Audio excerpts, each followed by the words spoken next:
Agora, vamos tentar resolver ou responder a pergunta, mas o modelo de negócios é útil e para quê?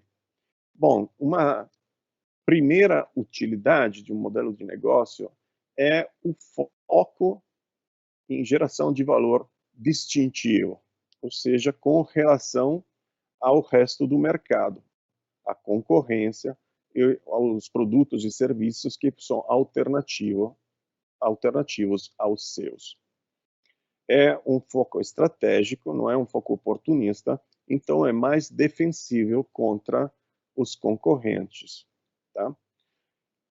Como segundo ponto, tem o fato de ser uma base para evolução e a inovação. Tá? Através da abstração do modelo,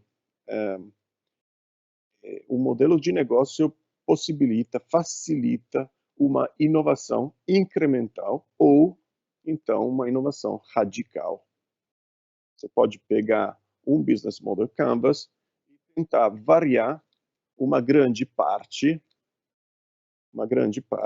do modelo, uma parte chave, e ver o que acontece. Você pode simular no nível conceitual, depois você pode testar no mercado e depois você pode realizar se o teste tiver dado um êxito.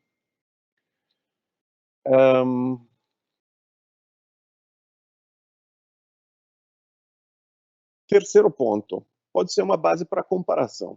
É muito interessante isso. Comparação com o quê? Bom, por exemplo, comparação com a concorrência.